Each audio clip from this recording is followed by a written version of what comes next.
और तुम लोग का जी, आदित्य कौशल बनाए हो? आदित्य कौशल, ठीक है। पहले हम लोग क्वेश्चन डिस्कस करते हैं स्टार्टिंग से। पहले 3 तो बाद में करेंगे। पहले देख लेते हैं क्वेश्चन नंबर 6। ठीक है, क्वेश्चन नंबर 6 देख लेते हैं। बुकलेट का क्वेश्चन है। क्या दिया हुआ है कि velocity of particle moving along a line varies with distance v equal to a under root x। आपको दे रखा है v as a function of, इस तरह से दे रखा है a अंडर रूट x। ठीक है, जहाँ पे a क्या है, एक कांस्टेंट है। The work done by all, क्या बोल रहे हो, आवाज नहीं आ रहा। Work sir done by screen all, share कर लीजिए। क्या बोल रहे हो? सर स्क्रीन शेयर नहीं किया हुआ है। ओहो, गलती से मिस्टेक हो गया।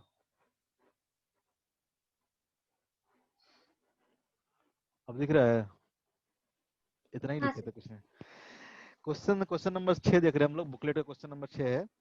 बोलता है कि कोई पार्टिकल है जो कि उसका जो वेलोसिटी है x के साथ इस तरह से वेरी कर रहा है। ठीक है, v equal to a under root x, जहाँ पे a क्या है, एक कांस्टेंट है। तो बोलता है work done by all the forces when the particle move from x equal to 0 to x equal to l।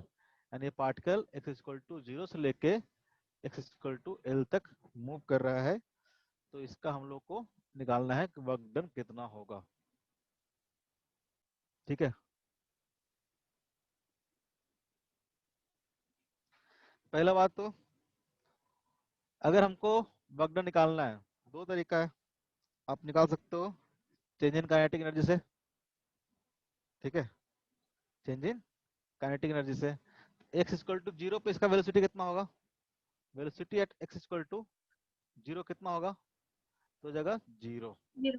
और velocity at x equal to l कितना हो जाएगा, velocity at x equal to l हो जाएगा a into under root l। तो जो work done होगा, work done कितना होता है, change in kinetic energy. Change in kinetic मतलब फाइनल माइनस इनिशियल। तो फाइनल कितना होगा, तो half into M into V square. V square कितना हो जाएगा, तो A square into L, A square into L minus initial. Initial कितना हो जाएगा, 0। इसका जो बगना आ जाएगा, सिंपल आ जाएगा हाफ, इसमें क्यों, half M A square into L. ये आपका क्या आ जाएगा, बगडन आ जाएगा, जो कि ऑप्शन में कहीं नहीं है। तो आप ऑप्शन को क्या करो, करेक्ट कर लोगे इसको। ठीक है, क्वेश्चन को करेक्ट कर लोगे। ठीक है, करेक्शन करेक्शन में क्या करोगे, जो ऑप्शन क्या दिया है, सी दिया आंसर कि बी दिया है, सर जो भी सी आंसर, दिया हुआ है। हाँ तो जो भी आंसर सी है, मान लो सी है, तो उसी में आप क्या करोगे, उसको करेक्ट करके इसको 1/2 इंटू एम इंटू ए स्क्वायर इंटू एल लिख देना। ठीक है, 1/2 इंटू एम इंटू ए इंटू एल लिख देना। इसको और कैसे कर सकते हैं, तो दूसरा तरीका भी क्या हो सकता है इसको सोल्व करने का। ये तो हमने वर्क एनर्जी थ्योरम लगा दिया। अगर आपको वेलोसिटी दिया हुआ है, तो आप एक्सेशन निकाल सकते हैं यहाँ से। एक्सेशन मान लेते हैं ए नॉट, मान लेते हैं ए यहाँ पे लिखा हुआ है। तो एक्सेशन क्या हो जाएगा, एक्सेशन इक्वल टू हो जाएगा D V by D T, या फिर हो सकता है V into D V by D X. होगा कि नहीं होगा, ये सबसे बेस्ट तरीका है। इससे भी कर सकते हैं हम लोग, फोर्स निकाल के। ठीक है, एफ डॉट डी एक्स करके। ये क्या हो जाएगा, ए नॉट इक्वल टू कितना हो जाएगा, V into D V by D X. तो वी हम पुट करते हैं, वी इक्वल टू कितना हो जाएगा, A under root X into D V by D X कितना हो जाएगा, तो D V by D X हो जाएगा ए इंटू, इसका डिफरेंशियल कितना हो जाएगा, अंडर रूट एक्स का, तो हो जाएगा 1/2 इंटू अंडर रूट एक्स। होगा कि नहीं होगा? Yes sir. अरे इसका डिफरेंशियल कितना हो जाएगा, D V by D X, A into X का रेस्ट पावर कितना है, 1/2, उसका डिफरेंशियल करेंगे कितना हो जाएगा, 1/2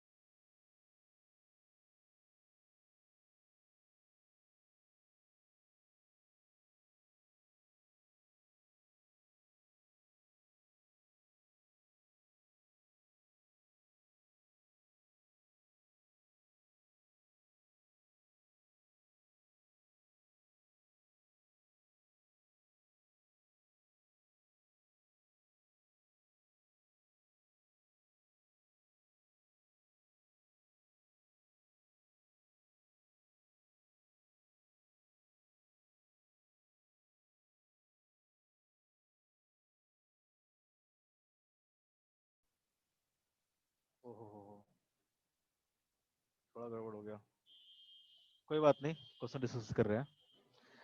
मैं बोल रहा हूँ कि यहाँ से उठा के अगर इसको h हाइट पे रख दिए तो इसके पास एनर्जी कितना हो जाएगा, कल भी बता रहे थे, इसके पास एनर्जी हो जाएगा, आप 9th में भी पढ़े होगे, mgh के बराबर पोटेंशियल एनर्जी इसके पास हो जाएगा कि नहीं हो जाएगा?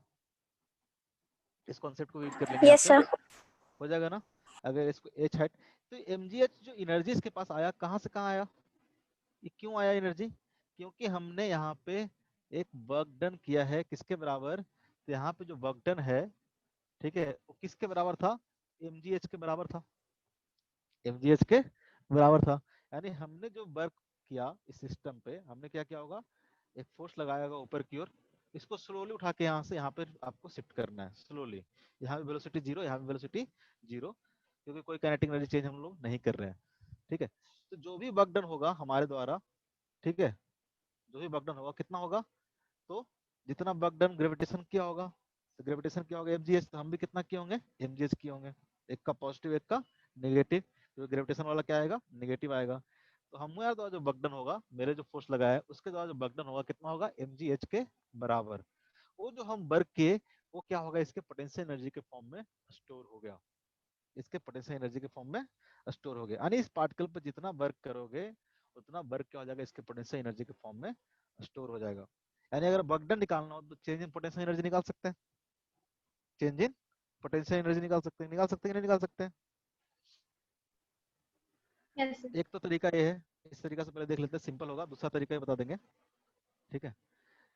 तो मान लो कि अभी ब्लॉक क्या था, सारा ब्लॉक नीचे रखा हुआ था, सारा जो ब्लॉक है ब्रिक से क्या है, कोई भी शेप का स्लैब है, ये सारे स्लैब मान लो कि नीचे रखा हुआ था, इस तरह से एन स्लैब है, ये सारे नीचे रखा हुआ था। इस टाइम पे इसके पास जो एनर्जी होगा पोटेंशियल एनर्जी के फॉर्म में कितना हो, अगर मान ले तो सबका हाइट अगर बी है, ठीक है, क्यू है ना, लेंथ हाइट बिट सब क्या होगा, इसका बी होगा। तो इसका अगर आप मान के चलोगे तो एक का जो पोटेंशियल एनर्जी होगा वो कितना हो जाएगा, तो M G into B by two क्यों लिए, कि मान लो कि इस तरह का ब्लॉक है, इतना बड़ा ब्लॉक है, इसका जो मास होगा कहीं सेंटर पे होगा, इसका मास क्या होगा, कहीं सेंटर पे होगा। तो अगर ये पूरा हाइट अगर बी है, पूरा हाइट अगर बी है, इसका हम लोग मास मान के चलते हैं, सेंटर ऑफ मास में पढ़ेंगे सब चीजें डिटेल में, लेकिन अभी थोड़ा सा आइडिया लेके चलो कि किसी भी सिमेट्रिकल बॉडी होता है तो उसका जो सेंटर ऑफ मास होता है बेसिकली बीच में होता है, यानी यहाँ पे b/2 पे इसका सेंटर ऑफ मास होगा।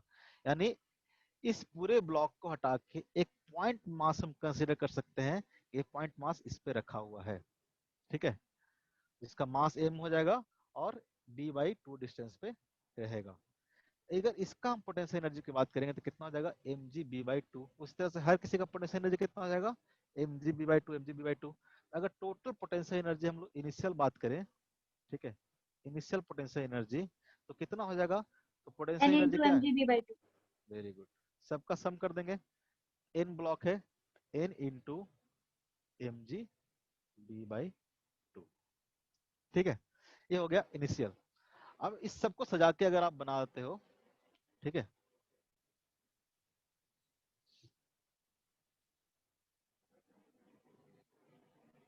कैसे बनाएंगे,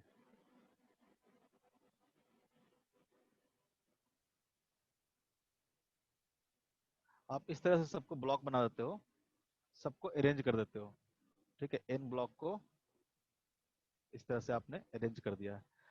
अब इसका जो सेंटर ऑफ मास होगा, इसका कहीं बीच में होगा कि नहीं होगा, इस पूरे एक ब्लॉक का जो अगर मास मानोगे तो मास कहाँ पे कॉन्सेंट्रेट होगा, अगेन कहीं बीच पे कॉन्सेंट्रेट होगा इसका। तो अर्थ से कितना हाइट पे होगा वो, अगर टोटल हाइट देखे इसका पूरे स्लैब का सबका, टोटल हाइट कितना हो जाएगा, तो एन इंटू बी हो जाएगा कि नहीं हो जाएगा, एक का हाइट कितना है बी, दूसरे का हाइट 2b, तीसरे का 3b, उस तरह से अगर एन ब्लॉक रखा हुआ तो कितना हो जाएगा एन बी। इसका टोटल जो मास होगा सारा का सारा मास, वो कहाँ पे कॉन्सेंट्रेट हम लोग मानेंगे चलेंगे, तो हम लोग मान के चलेंगे कि टोटल का टोटल मास nb/2 डिस्टेंस पे कॉन्सेंट्रेटेड है, nb/2 डिस्टेंस पे कॉन्सेंट्रेटेड है कि नहीं है, कोई दिक्कत, बताओ, ये थोड़ा सा नया कॉन्सेप्ट है, कहीं समझने में दिक्कत हो तो बताना। अब इसका अगर हम पोटेंशियल एनर्जी निकालेंगे कि पोटेंशियल एनर्जी इसका फाइनल क्या है, जब इस तरह का स्ट्रक्चर बना हुआ है, तो इसका फाइनल पोटेंशियल एनर्जी कितना हो जाएगा? तो फाइनल पोटेंशियल हो जाएगा टोटल मास कितना हो जाएगा? तो टोटल मास हो जाएगा n इंटू एम। एक का मास था m, तो टोटल मास हो जाएगा n इंटू एम, ठीक है, into G into H. H की जगह कितना लिखेंगे हम लोग? N B by two, N B by two, ठीक है। तो जो वर्क डन होगा वो वर्क डन कितना हो जाएगा? तो सिंपली वर्क डन हो जाएगा change in potential energy of final minus potential energy of initial. होगा कि नहीं होगा? जैसे यहाँ पे कर रहे थे हम लोग, जो वर्क डन होगा कितना वर्क डन होगा? जो इसके पोटेंशियल एनर्जी के फॉर्म में चीजें स्टोर हुई होगी उतना ही वर्क करना पड़ा होगा। ऐसे हम लोग कंजर्वेशन ऑफ एनर्जी जब पढ़ेंगे तो डिटेल में पढ़ेंगे सब चीजें। एक क्वेश्चन उसके बाद ही देना चाहिए था, पता नहीं यहाँ पे क्यों दे दिया। तो यहाँ पे देखोगे तो यहाँ भी क्या होगा? तो final potential energy minus initial potential energy, वही क्या होगा? हमारा वर्क होगा, ठीक है। तो फाइनल पोटेंशियल एनर्जी कितना हो जाएगा यहाँ पे? तो फाइनल पोटेंशियल एनर्जी हो जाएगा एन स्क्वायर इंटू, फाइनल ये था N square into M G into B by two. और इनिशियल कितना था? इनिशियल था N into M G B by two, N into M G B by two. यहाँ से कॉमन ले लो, ये आपका क्या हो जाएगा? आंसर हो जाएगा M G B by two. आप कॉमन ले लो तो आपका हो जाएगा एन स्क्वायर माइनस एन, जो कि आपका आंसर हो जाएगा ऑप्शन सी। अच्छा, डेंसिटी दे रखा है यहाँ पे, मास नहीं दे रखा है, डेंसिटी दे रखा है। तो मास इक्वल टू क्या हो जाएगा? Volume into density. वॉल्यूम कितना है? तो क्यूब का वॉल्यूम कितना होता है? बी क्यू इंटू डेंसिटी क्या होगा? डी। यहाँ से मास इक्वल टू पुट कर दो, तो B Q into D put कर दो तो कितना हो जाएगा? एक बी पहले से था तो हो जाएगा B raise to power 4 into G into D by two into N square minus N. ये तो हो गया कंजर्वेशन ऑफ एनर्जी यूज कर ली हमने एक तरह से देखा जाए तो, कि चेंज इन जो पोटेंशियल एनर्जी होगा वो किसके बराबर होगा? वर्क डन के बराबर होगा, ठीक है। दूसरा तरीका क्या कर सकते थे? सेकंड मेथड क्या कर सकते थे इसमें? देख लो ये भी। सपोज दैट कि पहला ब्लॉक इस तरह से हमने लाके इस पे रख दिया,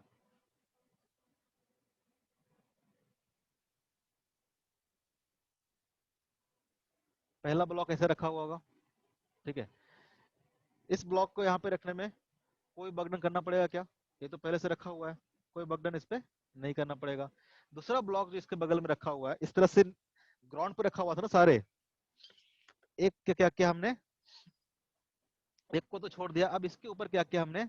दूसरा स्लैब लाके पुट किया, दूसरा स्लैब लाके हमने पुट किया।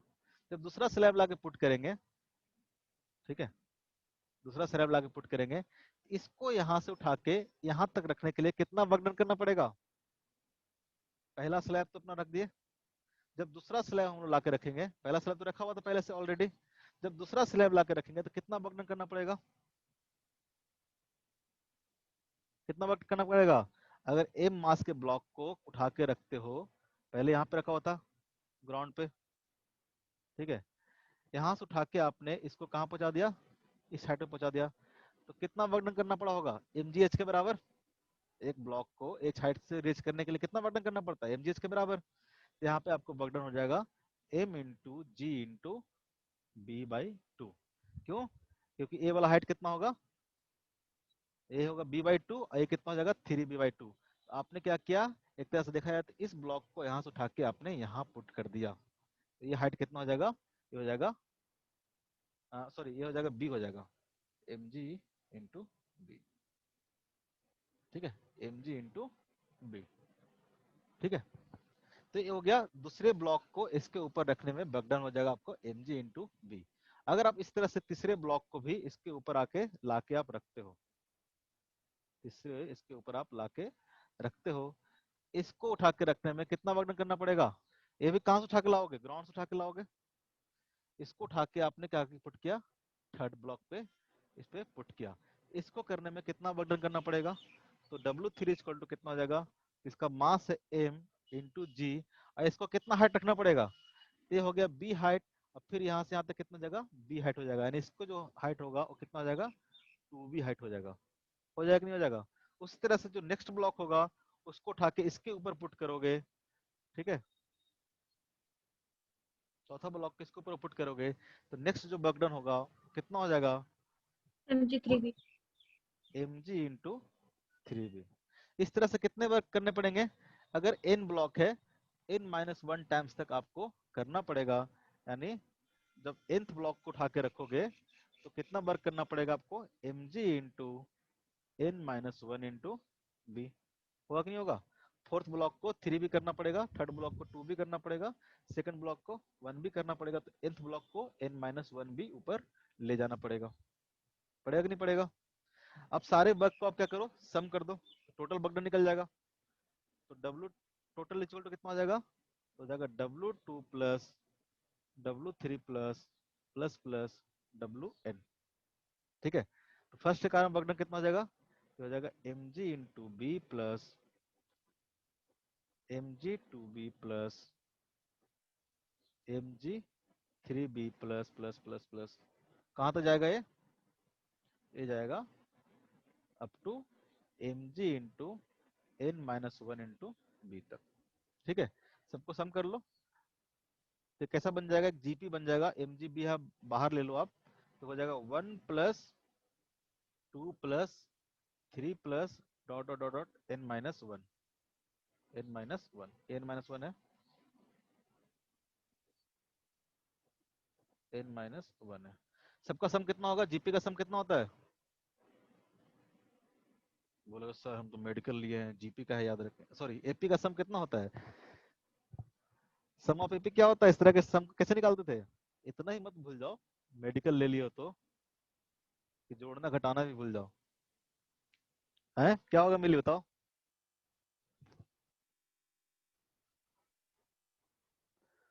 मोहित किसी को भी याद नहीं है, संजना तनुश्री किसी को तो याद होगा। अरे एन नेचुरल नंबर का सम कितना था बहुत मारेंगे, होता था क्या 1/2 into first term plus last term, इतना याद है कम से कम।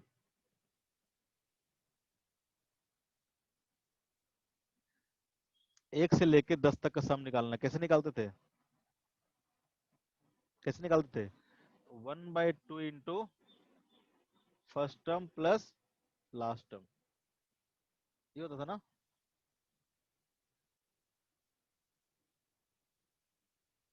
5 इंटू 11 सबका सम कितना होगा 55 होगा। आप याद रखना अगर इन नेचुरल नंबर का अगर सम निकालना है, ठीक है, फर्स्ट इन नेचुरल नंबर का सम निकालना है तो कैसे होता है उसका फॉर्मूला होता है समेशन ऑफ n/2, n कितना होगा first n natural number n/2 into first term plus last term, first term plus last term, इस समेशन का फॉर्मूला होता है। ठीक है, n/2 इंटू 1 प्लस n, यानी 1 से लेकर 10 तक सम करना हो तो देखना कितना आएगा 55 आएगा। ठीक है, जैसे मान लो कि 1 से लेकर 3 तक सम करना हो तो कितना हो जाएगा 3/2 into 3 plus 1 last term plus first term या first term plus last term, कितना हो जाएगा 4/2, 3 दूनी 6, 1 से लेके 3 तक का सम करोगे तो कितना आ जाएगा 6 आ जाएगा, 3 2 5 और 1 6। तो यहाँ से लेको 1 से लेके n-1 टर्म तक का सम करना तो कितना हो जाएगा नंबर ऑफ टर्म कितना है n-1/2। ठीक है, n/2 into first term plus last term 1 plus n-1। थोड़ा बहुत याद रखा करो चीजें, ऐसा नहीं एकदम बिल्कुल ही जोड़ना घटाना भी भुला जाए, बायोलॉजी ले लिया तो इसको अलग कर देते हैं। तो कितना हो जाएगा ये आ जाएगा mg b इंटू एन को अंदर ले जाओ तो हो जाएगा n² minus n divided by 2। अगर अगेन m को पुट कर दो, आप क्या पुट कर दोगे तो bq into D into G into B divide by 2 into same ही चीज आएगा n² माइनस n, तो कितना आ जाएगा 1/2 into D into G into B raised to power 4 into n² minus n। ठीक है, इस तरह आप इस तरह से वर्क डन निकाल सकते हो, नहीं तो एक कॉन्सेप्ट यूज करोगे तो ज्यादा वर्क डन फास्ट निकल जाएगा आपको। ठीक है, final minus initial potential energy. कोई दिक्कत मेथड में दोनों मेथड में कोई दिक्कत नो सर। पक्का, कहीं भी दिक्कत हो तो बोलो, जिसको भी दिक्कत हो बताओ, शर्माना नहीं है, सीखने में शर्माना नहीं चाहिए। नहीं आता तभी तो पढ़ रहे हैं। एक टाइम था कि जब किसी को नहीं आता था, धीरे धीरे पढ़ पढ़ के लोगों ने सीखा है। किसी को अगर नहीं आए तो बिल्कुल पूछा करे, ठीक है, जहां में भी नहीं आया। सबको आता है जी। आधे लोग तो करके नहीं आते, पता नहीं 15 क्वेश्चन देते हैं वो भी नहीं करके आते हो। 3 घंटा में तुम लोग को पता नहीं कितने क्वेश्चन करने होते हैं वहाँ पे। कितने करने होते हैं जी? 45 दिन, 90 और 180। 90, 180 क्वेश्चन करने होते हैं। मतलब 3 घंटा भी पढ़ नहीं पा रहे हो तुम लोग। 180 के हिसाब से 15 क्वेश्चन कितना टाइम हो गया? 7.5 मिनट, 8 मिनट। 180, 180 ऐसा 1 मिनट में एक क्वेश्चन ना। 15 मिनट भी नहीं पढ़े मतलब तुम लोग घर पे। यही हुआ ना। Question number 8। क्वेश्चन नंबर 8 कोई किया है क्या? सर मेरा 11 मीटर आ रहा है, हाँ, 11 मीटर सही आंसर है। इसमें बट गलत है। ऑप्शन है ही नहीं। हाँ हाँ, उसको काट के आप 11 कर लेंगे, ऑप्शन सी को। गलत है। जैसे कि ये क्वेश्चन आगे भी एक जगह पे होगा। आप शायद एक्सरसाइज कहीं में देखोगे। हाँ, एक्सरसाइज 2 में देखोगे तो क्वेश्चन नंबर 22 है। ठीक है, वहाँ भी क्वेश्चन दिया हुआ है, सेम क्वेश्चन। वहाँ पे ऑप्शन में 11 है, यहाँ पे पता नहीं मिस प्रिंट हो गया होगा, कुछ हो गया होगा। सेम क्वेश्चन है, 2 बार रिपीट हो गया है। आगे भी देखो तो बाकी कोई दिक्कत है इसमें? कुछ नहीं करना है। यहाँ पे आपको क्या दिया हुआ है? फोर्स वर्सेस एक्स का ग्राफ दिया हुआ है। क्वेश्चन नंबर 8 देखना आप। ठीक है, बोला था कम से कम देख के आना। तो यहाँ पे अगर आप देखोगे तो आपको दिया हुआ है, ग्राफ दिया हुआ है फोर्स वर्सेस एक्स का। देखो क्वेश्चन अगर पढ़ के आओगे ना तो जब हम यहाँ पे डिस्कस करेंगे तो मजा भी आएगा, समझ में भी आएगा, मजा भी आएगा कि करके आए हो। इसलिए ज्यादा होमवर्क नहीं दे रहे हैं, नहीं तो बिल्कुल बोर हो जाओगे। और सबसे ज्यादा इंटरेस्टिंग फिजिक्स में क्वेश्चन सॉल्व करना ही है। सब में है ऐसे तो। बायोलॉजी में तो भले याद करना हो, लेकिन फिजिक्स केमिस्ट्री में क्वेश्चन सॉल्व करना ही है। ग्राफ दिया हुआ है आपका एफ वर्सेस एक्स का, जहाँ पे ए वैल्यू जो दिया हुआ है, ये दिया हुआ है 100, और ये जो वैल्यू है, ये वैल्यू दे रखा है आपको 11। 11 ही ना? 10 और 12 के बीच में तो 11 ही होगा। Yes sir. ठीक है, मैं क्वेश्चन पढ़ देता हूँ क्या है। बोलता है toy car of mass 5 kg move up ramp under the influence of a force F plotted against a displacement x। The maximum height attain in a given by. बोलता है एक ऐसा कार है, ठीक है, जो इस पे चल रहा है इस तरह से। इसके बाद यहाँ से ऊपर की ओर जाना शुरू किया है, एक कार है। ठीक है, तो बोलता है कितना मैक्सिमम हाइट पे जाने के बाद एक कार क्या होगा? रुक जाएगा। ये आपको निकालना है मैक्सिमम हाइट। ठीक है, ये आपको दिया हुआ है कि x=11 के बाद ये क्या करता है? ऊपर की ओर चढ़ना शुरू करता है। ठीक है, x=0 से शुरू किया है और इस पे फोर्स दिया हुआ है। ठीक है, यानी यहाँ तक इस पे फोर्स लगा, उसके बाद इस पे फोर्स लगना बंद हो गया। तो यहाँ पे अगर फोर्स लग रहा है तो ये जो इतना देर में जो वर्क होगा, इतना देर में जो वर्क होगा कितने के बराबर होगा? ये जो फोर्स अप्लाई कर रहे हैं इसके कारण जो वर्क होगा वो कितना होगा? तो work equal to F dot D X, या फिर ये जो एरिया आएगा यही वर्क होगा, बताए थे। ठीक है, इंटीग्रेशन मतलब क्या होगा? एफ एक्स का एरिया आपको वर्क देगा। तो यहाँ पे आप एरिया निकाल लोगे, एरिया कितना हो जाएगा इसका? Half into base into height. ठीक है, ये ट्रायंगल है ना, राइट एंगल ट्रायंगल है, तो ये इसका क्या आ जाएगा? वर्क आ जाएगा। इतना है। ये जो वर्क किए होंगे इसके पास काइनेटिक एनर्जी के फॉर्म में क्या होगा? स्टोर हो गया होगा। इस पे जो वर्क कर रहे हैं वो क्या होगा? काइनेटिक एनर्जी के फॉर्म में स्टोर हो गया होगा। अब क्या होगा? ये जैसे जैसे ऊपर जाएगा काइनेटिक एनर्जी क्या करेगा? लूज करेगा। काइनेटिक एनर्जी क्या करेगा?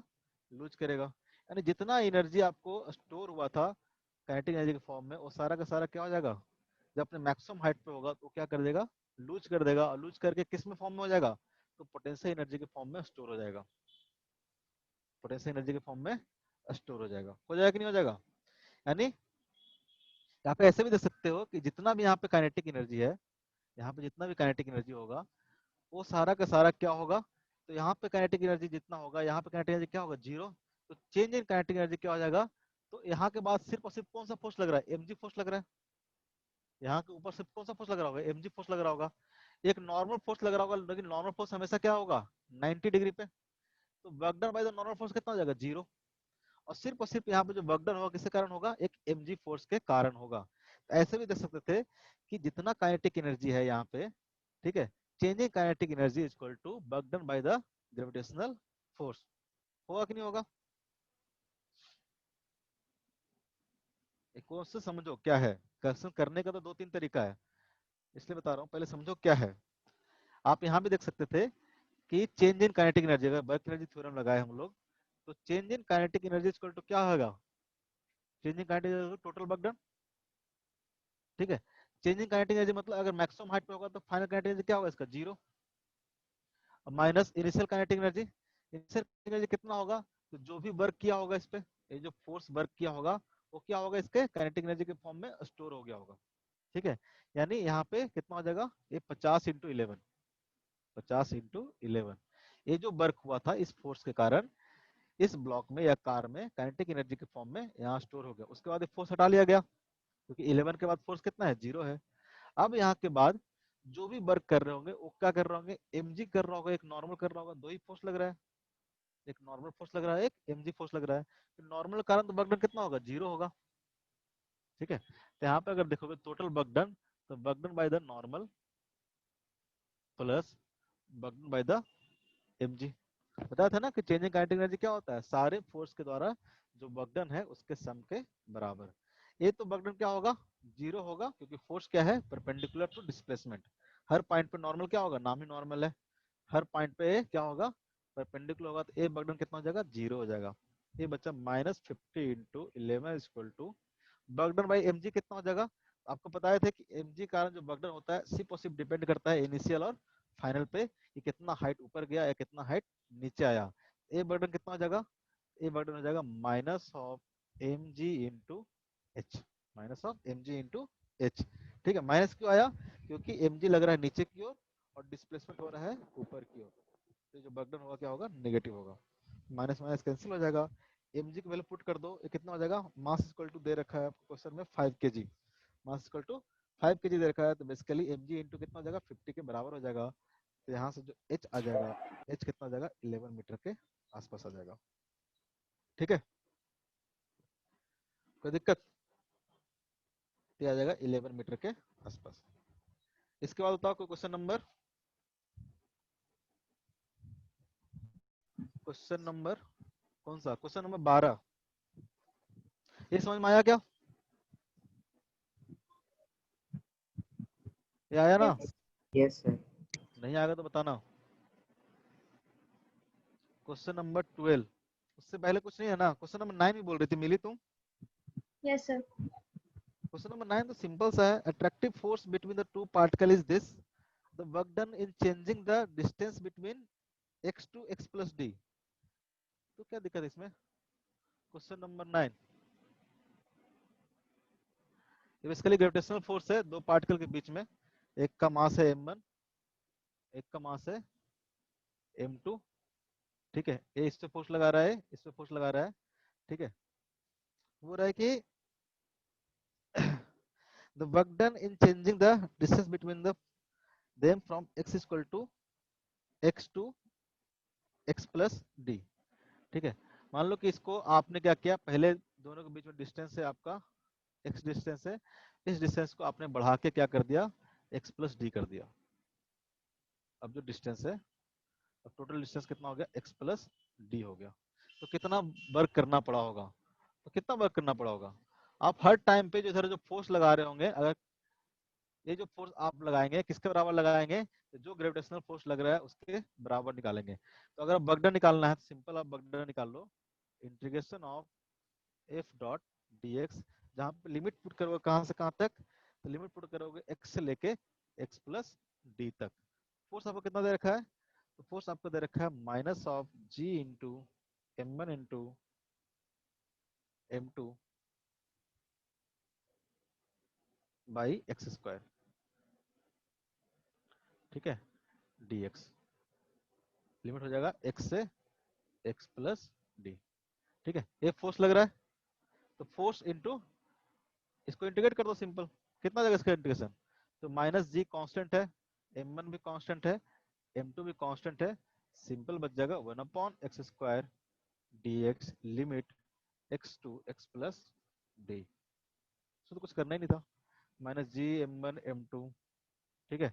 1/x² का इंटीग्रेशन कितना हो जाएगा ये कितना होगा x⁻⁻²।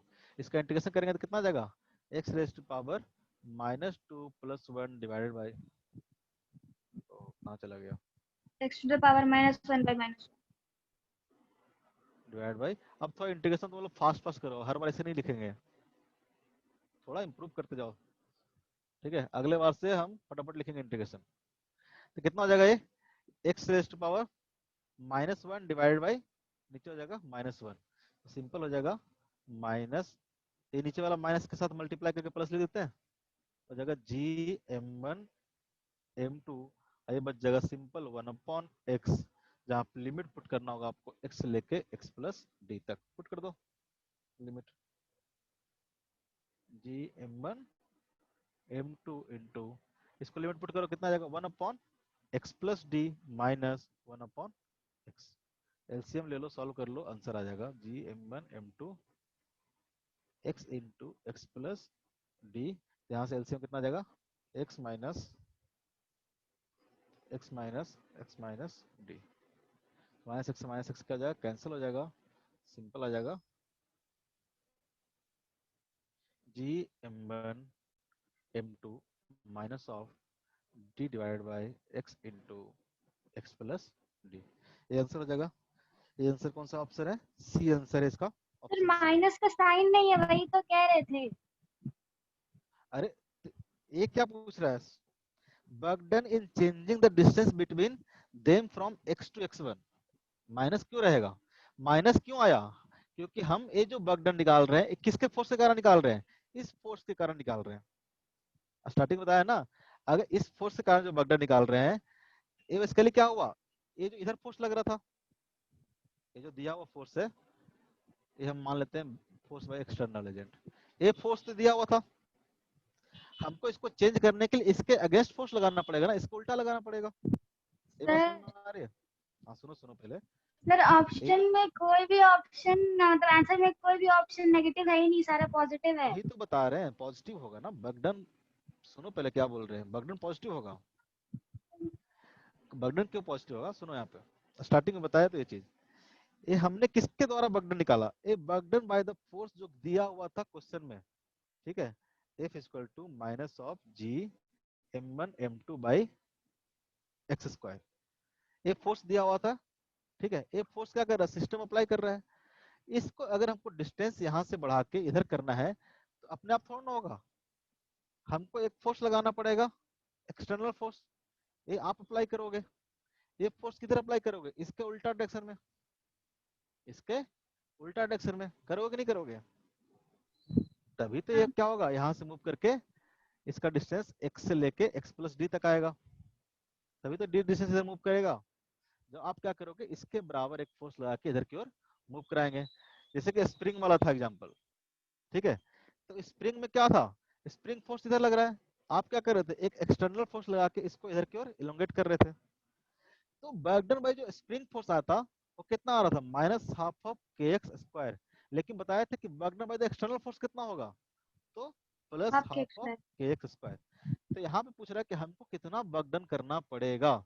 ये जो हम वर्क निकाल रहे हैं, ये work due to the internal forces निकाल रहे हैं, ये जो क्वेश्चन दिया हुआ था उसके कारण, जबकि एक फोर्स तो उनके कारण हुआ वर्क ना, हमको कितना वर्क करना पड़ेगा, तो इसका उल्टा करना पड़ेगा।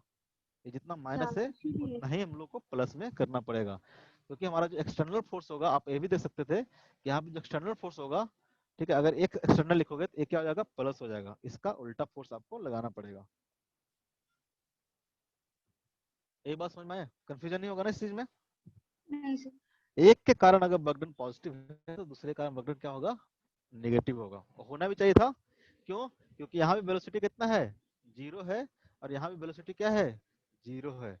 तो टोटल जो काइनेटिक एनर्जी चेंज हुआ कितना हुआ, 0 हुआ, यानी जो टोटल वर्क डन होगा वो 0 होगा, होगा कि नहीं होगा।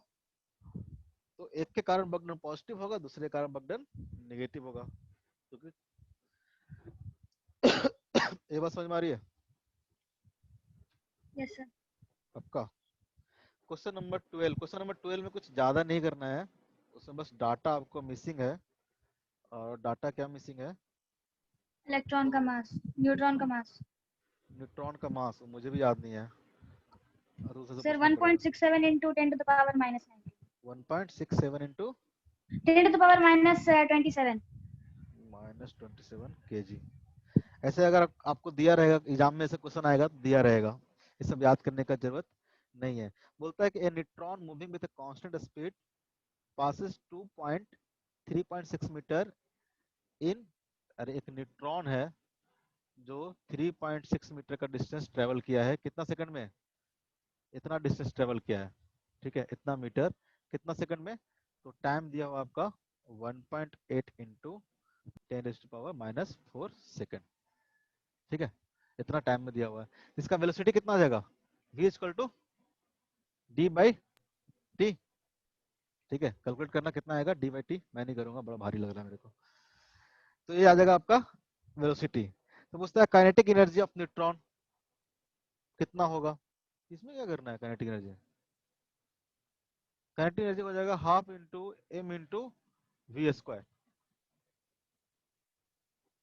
अगर एनर्जी की बात करेंगे तो हो जाएगा 1/2 इंटू मास ऑफ इलेक्ट्रॉन, आपको 1.67 इंटू 10⁻⁻27 इंटू वी स्क्वायर करेंगे तो कितना आ जाएगा, आ जाएगा डी बाई टी का होल स्क्वायर, यानी 3.6 डिवाइडेड बाई 1.8 इंटू 10⁻⁻⁴ का होल स्क्वायर।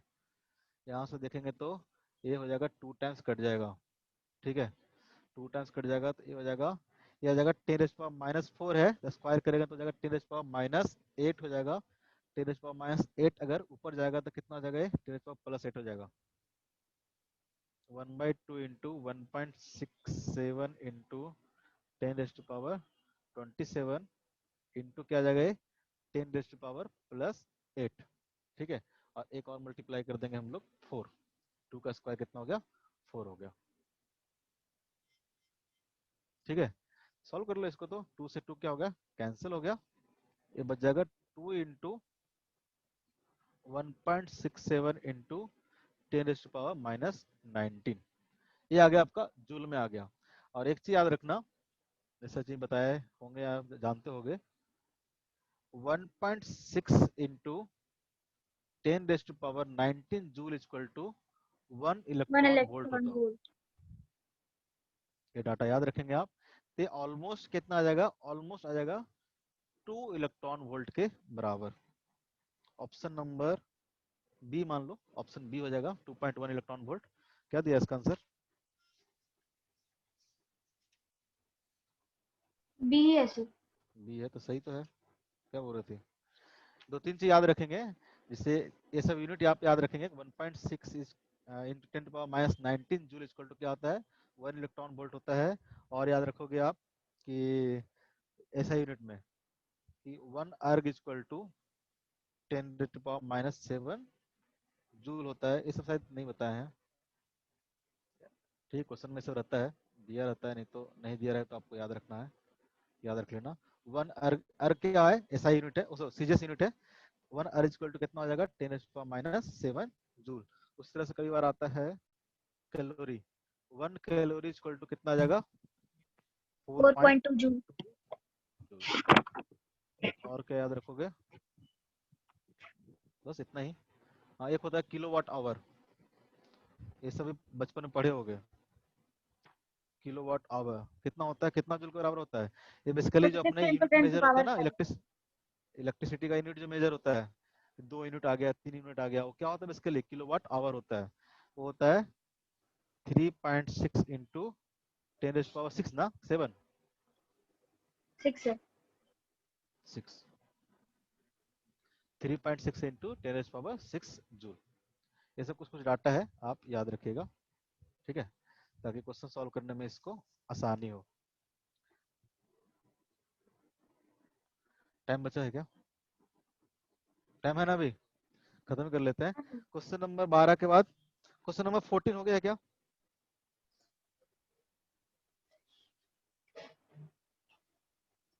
नहीं सर क्वेश्चन नंबर 14 हो गया,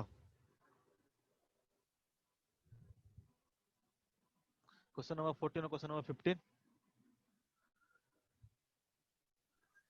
दोनों नहीं हुआ, क्या बोलता क्वेश्चन नंबर 14, क्वेश्चन नंबर 13 हो गया है ना, सिंपल सा ग्राफ है, हो गया होगा। बताओ हुआ नहीं हुआ, बताओ। नहीं हुआ तो बताएंगे, बिल्कुल नया नया सीख रहे हो, कोई दिक्कत नहीं है नहीं हुआ तो। 13 हो गया सर, हो 14 नहीं गया, बना। ठीक है। 14 क्या है? If kinetic energy of body is directly proportional to time, the magnitude of force acting on body is. Question number 14। कितना टाइम बचा अपने पास? Sir 18 minutes. ठीक है। एनर्जी इज इक्वल टू क्या दिया हुआ है? Kinetic energy is directly proportional to time T, K into, मान लेते हैं कि कोई कांस्टेंट के है, उसके बराबर है के इंटू टी। ठीक है, या अल्फा इंटू टी कुछ मान लेते हैं, के से काइनेटिक एनर्जी ना समझ जाए कोई लोग, या डेल्टा इंटू टी मान लेते हैं, चलो लेमडा इंटू टी। दिया हुआ है जो काइनेटिक एनर्जी है directly proportional to time T है। ठीक है, काइनेटिक एनर्जी क्या होता है? तो half into M B square, half into M into V square equal to, आपको क्वेश्चन दिया हुआ है लेमडा इंटू टी। ठीक है, तो यहाँ से अगर भी देखोगे तो भी इक्वल टू कितना आ जाएगा? 2 lambda T, 2 lambda T divided by M का अंडर रूट। तुम लोग क्वेश्चन देख के ना हो या तो हड़क जाते हो यार, कैसे होगा ये, बड़ा क्वेश्चन है। ट्राई किया करो, पहले भिड़ जाया करो क्वेश्चन के साथ, जैसे भाई बहन के साथ भिड़ जाते हैं ना लड़ाई में, हार नहीं मानेंगे, उस तरह से। आपको भी पता चल गया, भी as a function of time पता चल गया। ठीक है, आपको क्या निकालना है? फोर्स निकालना है। फोर्स निकालने के लिए क्या करना है हम सकते हैं?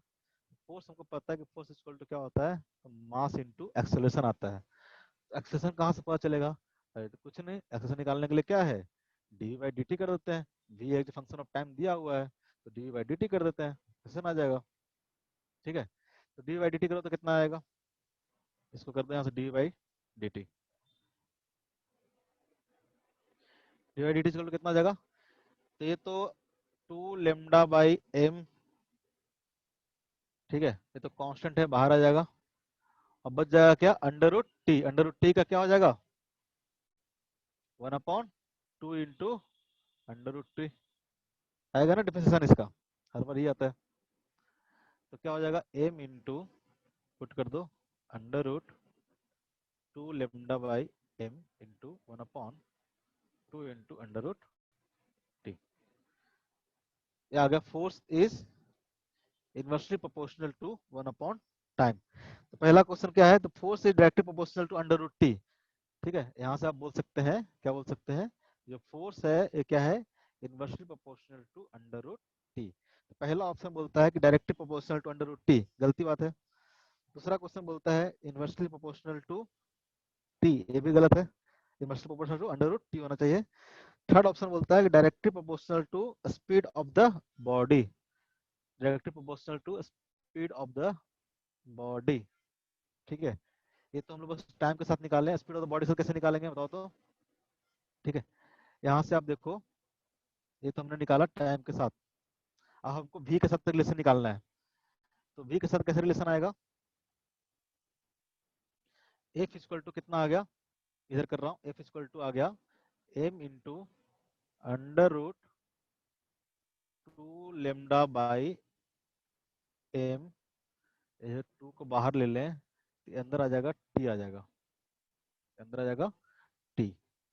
ठीक है, तो आप क्या करो, इसको आपको भी के साथ नीचे करते हैं, नीचे करते हैं, घोच हो जाएगा। आपको एक भी के साथ रिलेशन निकालना है। ठीक है, तो यहाँ से देखोगे आप, फोर्स इक्वल टू क्या आ गया? एम इंटू, थोड़ा डिफिकल्ट क्वेश्चन किया करो, इससे क्या होगा ना, कॉन्फिडेंस ठीक रहेगा लाइफ में। ठीक है, आप कुछ नहीं करना है, कुछ नया टाइप का नहीं है। यहाँ से क्या करो, अंडर रूट टी को वी के टर्म्स में लिख दो। ठीक है, इसको क्या करो आप, वी के टर्म्स में लिख दो, M into under root 2 lambda by M, ऐसे तो लिखने की जरूरत नहीं है, कांस्टेंट है तो 1/2 into under root T. Under root 2 कितना हो जाएगा? ठीक है, नीचे जो अंडर रूट टी है वो कितना आ जाएगा? Under root T equal to देखोगे आप तो क्या हो जाएगा? वी इंटू, यहाँ से देखो, under root T equal to कितना आ जाएगा? तो v into under root M divide by 2 lambda होगा कि नहीं होगा? Under root T equal to यहाँ से under root T equal to इसको जब मल्टीप्लाई कर दो तो मल्टीप्लाई कर दो तो क्या आ जाएगा v into under root M divide by 2 lambda. तो यहाँ से जो अंडर रूट टी है या फिर ऐसे बोल सकते हैं कि under root T is v is directly proportional to under root T. Direct बोल सकते थे कि v is directly proportional to under root T. अगर force is directly proportional to 1 upon under root T है इसका मतलब क्या होगा directly proportional to 1 upon v भी होगा। होगा कि नहीं होगा? डायरेक्ट से हो जाएगा। इफ इज डायरेक्ट ये सब करने की जरूरत नहीं, हटाओ ये सब करने की जरूरत नहीं है। सिंपल यहाँ से बता सकते थे कि जो यहाँ से v है v is directly proportional to under root T होगा। ठीक है, तो अगर f is inversely proportional under root T है इसका मतलब f is inversely proportional to v भी होगा। तो यहाँ से जो ऑप्शन है directly proportional to the speed of the body नहीं होगा, inversely proportional to the speed of the body, option D हो जाएगा, आंसर हो जाएगा डी। ये बात समझ में आया?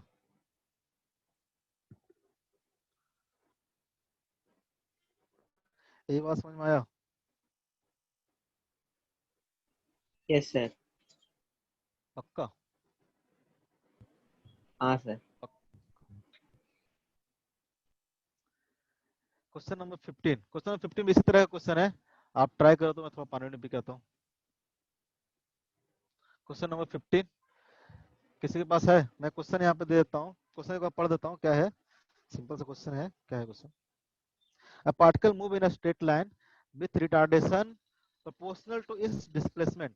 अब यहाँ पे दिया हुआ है कि जो रिटार्डेशन है इसका, ठीक है, minus A is directly proportional to its displacement, minus A is directly proportional to X. ठीक है, या ए को रिटार्डेशन मान लेंगे तो A equal to directly proportional to X आ जाएगा। तो पूछता है it loss in kinetic energy for any displacement X is proportional to.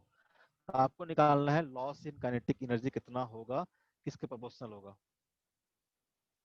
ठीक है, लॉस इन जो काइनेटिक एनर्जी होगा प्रोपोर्शनल टू क्या होगा। चार ऑप्शन दिया हुआ आपका, ऑप्शन ए में दिया हुआ आपको एक्स, ऑप्शन बी में दिया हुआ आपको एक्स स्क्वायर, ऑप्शन सी में दिया हुआ है एक्स है, दो बार एक्स एक्स दे दिया है, इसका आंसर गलत है क्या? ऑप्शन डी में दिया हुआ E raise to power X. इसका भी करके देखो तो, ऑप्शन बी और ए और सी सेम सेम है इसमें। क्वेश्चन नंबर 15 का आते हैं, थोड़ा सा पानी पी के 2 मिनट में।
हाँ जी,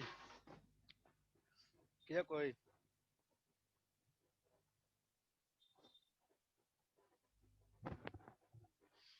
कोई क्या? आपको क्वेश्चन में क्या दिया हुआ था कि minus A is directly proportional to X. ठीक है, तो यहाँ से हम लोग ले सकते हैं कि A equal to some constant मान लेते हैं, अगेन मान लेते हैं लिम्डा इनटू एक्स, ये कांस्टेंट है, ठीक है लिम्डा इनटू एक्स। तो यहाँ से अब हम लोग क्या निकालना है, काइनेटिक एनर्जी निकालना है ना। तो काइनेटिक एनर्जी मतलब क्या होगा, पहले तो आपको वेलोसिटी निकालना पड़ेगा। तो वेलोसिटी कैसे आ जाएगा आपका, तो ए को क्या लिख लेंगे हम लोग, D V by D by D T लिखेंगे, V into D by D X लिखें। कहाँ सब भग गए क्या क्वेश्चन करने के लिए दिया तो? आदित्य, मिली यस सर। क्या की नहीं है अभी तक, क्या दिक्कत क्या हो रहा है, क्यों नहीं सोच सकते हो, सोच सकते हो सर एक्स ऐसे। स्क्वायर होगा क्या? आंसर में तो यही दिया हुआ है, एक्स स्क्वायर दिया हुआ है।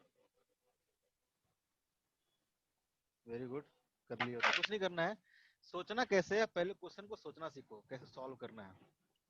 हमको दिया हुआ क्या है क्वेश्चन में, पहले तो क्वेश्चन को पढ़ के आपको समझना चाहिए कि दिया हुआ क्या है, और ये समझना चाहिए कि निकालना क्या है। फिर आपको ध्यान लगाना है कि प्रोसेस क्या फिट करना है इसको निकालने के लिए। तो हमको दिया हुआ था, पहले समझ में आया कि retardation is directly proportional to X, हमने बोल दिया कि A equal to some constant lambda into X कर दिया। अब हमको निकालना है लॉस इन काइनेटिक एनर्जी। कैसे निकलेगा भाई, काइनेटिक एनर्जी किससे रिलेटेड है, तो वेलोसिटी से रिलेटेड है। तो वेलोसिटी फाइंड करो। तो वेलोसिटी कैसे फाइंड होगा, एक्सेलरेशन दिया हुआ है, वेलोसिटी फाइंड आउट करना है। तब यहाँ से आपको पता है कि dv बाई dt होगा, नहीं भाई dv बाई dt नहीं होगा, क्यों, क्योंकि एक्सेलरेशन दिया हुआ है फंक्शन ऑफ x। इसको हम पुट कर दिया कैसे, तो हमको पता है कि जब x का फंक्शन होगा तो v into D by D x कर देंगे, ठीक है। यहाँ सॉल्व करो, कितना हो जाएगा, माइनस ऑफ लेमडा के into X, X lambda X जो भी है, v dv is equal to minus of lambda into X into D X. Integrate कर दो दोनों साइड, ठीक है। क्या आ जाएगा आपका, V square by two equal to कितना आ जाएगा, lambda X square by two, ठीक है। तो यहाँ से आपको सिंपल आ जाएगा, कितना आ जाएगा, लॉस इन काइनेटिक एनर्जी निकालना है ना आपको। तो मान लो आपको इनिशियल इसका वेलोसिटी था कुछ, मान लो कि इसका इनिशियल वेलोसिटी था u, फाइनल वेलोसिटी इसका मान लो कि v, लिमिट पुट कर लेते हैं। और ये कहाँ से कहाँ तक ट्रेवल किया है, दिया हुआ है कुछ, स्टार्टिंग से ट्रेवल कर रहा है, किससे ट्रेवल कर रहा है, जीरो से मान के चलते हैं, x इक्वल टू जीरो से लेके x इक्वल टू एक्स तक आपको निकालना, फंक्शन ऑफ x निकालना है, ठीक है। तो ये बेसिकली क्या दे देगा आपको, वी स्क्वायर बाई टू, आप लिमिट पुट कर दो यहाँ से, सपोज दैट इसका इनिशियल लिमिट है u, फाइनल वेलोसिटी था इसका v, ये पुट कर दिया आपने जीरो से लेके x तक। तो क्या हो गया, ये तो हो जाएगा V square by two minus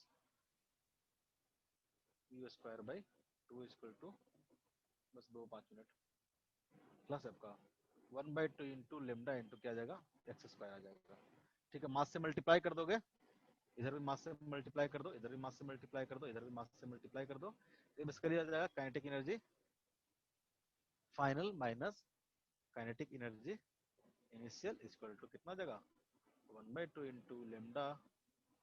हम पूरा पूरा निकाल भी दिए, अगर आपको सिर्फ प्रोपोर्शनलिटी निकालना होता, ये क्या है, loss in kinetic energy, final minus इससे क्या होगा, loss in kinetic energy. Loss in kinetic energy equal to कितना आ गया, तो minus of 1/2 into M into lambda into X square. इसका मतलब प्रोपोर्शनल टू क्या आ गया, एक्स स्क्वायर आ गया, इसको प्रोपोर्शनल टू आप एक्स स्क्वायर मान के चलोगे, ठीक है।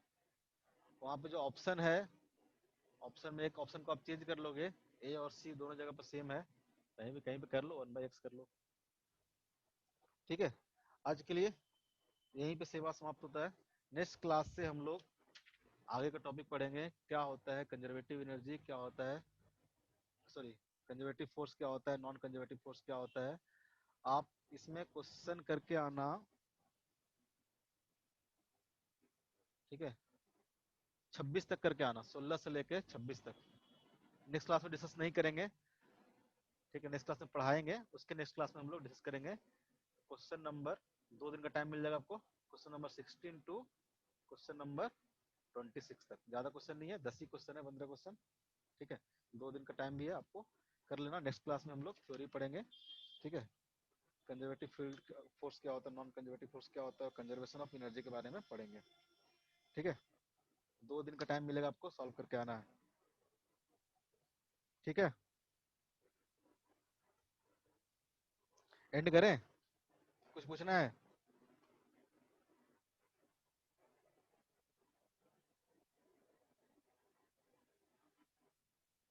लीव कर दो मीटिंग।